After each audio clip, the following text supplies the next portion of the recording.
भाई जो गुरु वचन पे डट गे, कट गे फंद 84 के। ये मन बकवाद की तरफ अवश्य चलता है। जिस दिन नाम खंड हो गया और जैसे सुख होता है, ये मन तुरंत बकवाद की तरफ चलता है। अब गुरुजी के परिवार को सुखी कर दिया संगत ने, धन दे दे के, ज्योति पाठ का पैसा दे दे के, शरीर से सहयोग कर करके, और गुरुजी का परिवार चल पड़ा बकवादों की तरफ, कोऑर्डिनेटर चल पड़े बकवादों की तरफ। ये परमात्मा का वचन है, डूम बाट के गीत नहीं है। सुख के माथे पत्थर पड़ो जो नाम हृदय से जाए। अगर ज्ञान है नहीं पूरा और सुख हो गया तो नाम से दूर होंगे होंगे। नाम से दूर होने का मतलब मर्यादा तोड़ दी, हो गए नाम से दूर। जप लो तुम कितना ही नाम, परहेज तोड़ के कितनी दवा खा लो, ठीक हो जाओगे? नहीं होगे। तो भगवान कह रहे हैं सुख होते ही सबसे पहले काल का दाव लगता है, बकवाद सूझती हैं। और ये जितने भी कुकर्म जो आपको बार बार गिनाए जा रहे हैं, ये बकवादे हैं, बकवादें जो गुरुजी के परिवार ने लाखों की संगत से बकवादें करवा दी हैं। बाहर हो गए, लेकिन जिस दिन नाम खंड हो गया, क्योंकि जब सुख हो जाता है ये मन बकवाद की तरफ अवश्य चलता है और गफलत कराता है। नाम सबसे पहले नाम खंड करवा के फिर चोट मरवाता है। सबसे पहले क्या करता है काल? नाम खंड करवाएगा मर्यादा तोड़वा के। और यही किया काल ने, और यही कर रहा है। अब भी बाज नहीं आ रही अपनी हरकतों से, और ना संगत सोच रही है ना समझ रही है। तो सोचिए काल का कितना जबरदस्त पैरा है संगत पे, कितना जबरदस्त। बकवाद की तरफ अवश्य चलता है और गफलत कराता है। नाम सबसे पहले नाम खंड करवा के फिर चोट मरवाता है। ये ध्यान रखना है।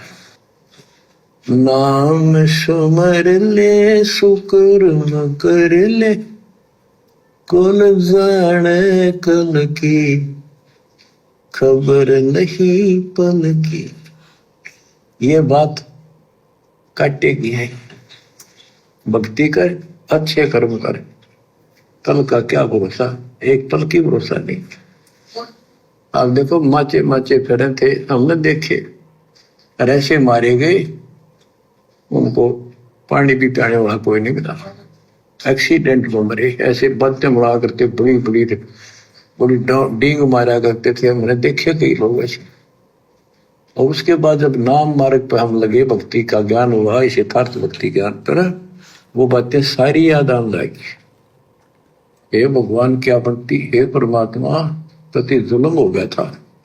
मैं तो ऐसा हो गया था जैसे पागल के हाल हो गया था। जब ये सच्चा ज्ञान समझ में आए, और तेरा गजब देख। भगवान पागल नहीं होता, ना गुरुजी पागल हुए। हमें समझाना चाह रहे हैं कि जिस दिन तुम्हें ये ज्ञान अच्छे से समझ में आएगा, काल के दुख समझ में आ जाएंगे, गुरु समझ में आ जाएगा, उस दिन तुम इस संसार की ओर से पागल हो जाओगे। यानी तुम संसार का किसी भी प्रकार से उनकी बकवादों में सहयोग नहीं करोगे, तो संसार फिर तुम्हें पागल कहेगा, पागल कि ये तो बावड़ा हो गया, बाबा रामपाल के चक्कर में आ गया। ये हमें समझाना चाह रहे हैं गुरुजी। और भगवान पागल हो गया तो फिर सृष्टि कैसे चलेगी? अरे फिर ये सृष्टि कैसे चलेगी अगर भगवान अगर पागल जैसा हो जाएगा? तो आप और हमें समझा रहे हैं गुरुजी कि नालायकों, जिस दिन तुम्हें यह ज्ञान समझ में आ गया, अपना गुरु समझ में आ गया, गुरु का संघर्ष समझ में आ जाएगा, और तुम्हें इस काल के दुखों के बारे में पता चल जाएगा, तुम्हारी स्थिति पागल जैसी हो जाएगी। दुनिया जाओ बाढ़ में, समाज जाओ बाढ़ में।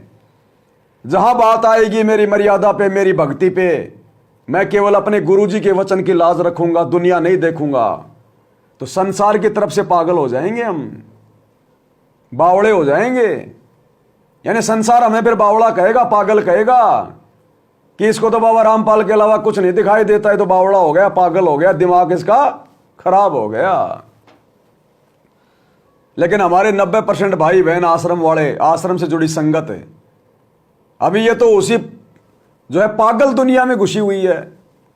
पागलों के बीच में बैठ के आरक्षण में समर्थन कर रही है, पागलों के बीच में बैठ के, क्योंकि जो भक्ति नहीं करता वो पागल ही है।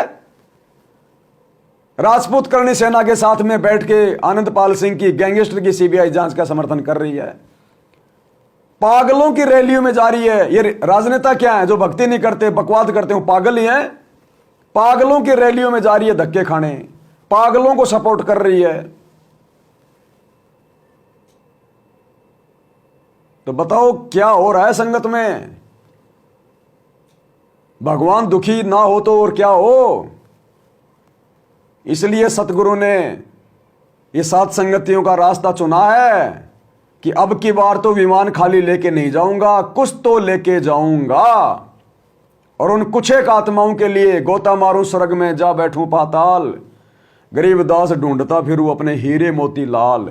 अपनी चुनिंदा आत्माओं के लिए, हीरे मोती लाल के लिए परमात्मा ने सात संगति शुरू करवाई कि अलग से छांट लो अपनी आत्माओं को। आज अगर भक्ति देखनी है, अगर मर्यादित भक्ति देखनी है, गुरु के प्रति भाव देखने, श्रद्धा देखनी है, गुरु का वचन कैसे निभाया जाता है, संघर्ष क्या होता है, सात संगति में आके देखो, भगत भाई बहनों से मिलके देखो। संसार एक तरफ और सात संगत वाले भाई बहन एक तरफ, और तुम लोग संसार में घुसे हुए हो। ऐसे नहीं मिलता सतलोक। बच्चों का गेम थोड़ी चल रहा है। देख के माचे माचे करा थे, धरती तोल रखी थी और काम जो करने का सटा भी नहीं। हे बंदी छोड़, मतलब मेरे दिल से ये खड़े नहीं निकली। अब जैसे कोई एक्सीडेंट में बच जाए ना बाल बाल, और फिर भैंसा कई दिन तक रात रहे, तो दास की ये दशा होगी थी। हे परमात्मा बड़ी दया करी, हे मालिक कैसे शरण में लिया। देखो उड़कर टूट जाता, कुत्ता बनता, गधा बनता, सिर में कीड़े पड़ते, गली में बैठता, कोई उसमें पे संभालने वाला नहीं, कोई रोटी नहीं, कोई कपड़ा नहीं, कोई लत्ता नहीं। कहने का मतलब है इस प्रकार से जैसे गुरुदेव बता रहे हैं, आप और हमने सोचना है। अब ज्ञान होने के बाद में हमने सोचना है कि ये परमात्मा कैसे कह टूटते, मैं पहले क्या था, कितनी मैं बकवाद करता था, सारा दिन झूठ चोरी जारी, छल कपट, लड़ाई झगड़े, इधर उधर की फालतू की बातें सोचना, गंदी नजर रखना। हे मालिक जो आप नहीं मिलते, हे सतगुरु आप नहीं मिलते, ये ज्ञान नहीं देते, नाम नहीं देते, मालिक क्या कर टूटता। मरने के बाद उन बकवादों के कारण गधा कुत्ता बनता, फिर गर्मी सर्दी बरसात में दुख उठाता। तो अब हमने चिंतन मनन करना पड़ेगा। गुरु हमें सिखा रहा है कि ऐसे सोचना चाहिए, ऐसे चिंतन मनन करना चाहिए। तुमने अब अपने गुरुजी के प्रति इस प्रकार से तुमने सोचना चाहिए, विचार करना चाहिए अपने खुद के लिए, अपने खुद के जीवन को देख के कि जय सतगुरु मिलते नहीं तो जाता नरक द्वार। तो गुरु ये सारी बातें अपने ऊपर लेके आप और हमें जगा रहा है, आप और हमें भक्ति सिखा रहा है कि जब अपने गुरुजी के चरणों की सेवा करो, एकांत में बैठो, तो इस प्रकार से चिंतन मनन किया करो, गुरुजी का धन्यवाद किया करो। बच्चों, जब तक ये भय नहीं थे आपके शरीर में होगा, आप भक्ति नहीं कर सकते, मुक्ति नहीं पा सकते।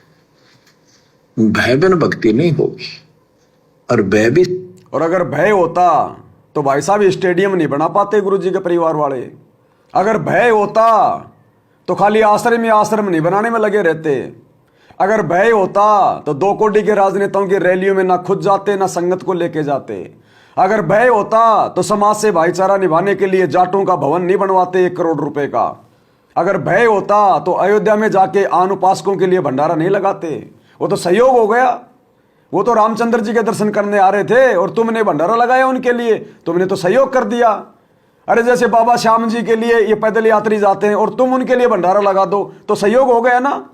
तो इसी प्रकार वो रामचंद्र जी के लिए आ रहे थे, तुमने वहां भंडारा लगा दिया, हो गया सहयोग।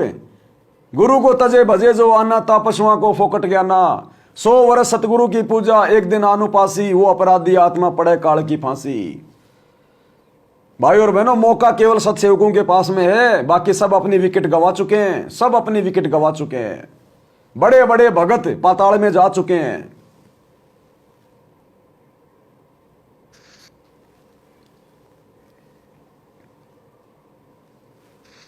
बच्चों, जब तक ये भय नहीं थे आपके शरीर में होगा, आप भक्ति नहीं कर सकते, मुक्ति नहीं पा सकते। भय बिन भक्ति नहीं होगी।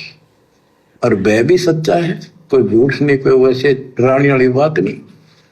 इसलिए ये संसार समझदा नाही, कहंदा शाम दोपहरे गरीब दास ये वक्त जाते हैं रोगे इस पैरे। गरीब दास ये वक्त जाते हैं रोगे इस पैरे। बच्चों चूक ना जाइयो, ये बातें कहन सुन के नहीं कर पालन किए। ये संसार समझदा नहीं, कहंदा शाम दोपहरे नो गरीब दासी वक्त जाते रोग इस पैरे। बच्चों बस आज इतना ही। परमात्मा आपको मोक्ष दे, सदा सुखी रखे, आपकी तड़प आपकी लगन मालिक में और अधिक बने सत्साई।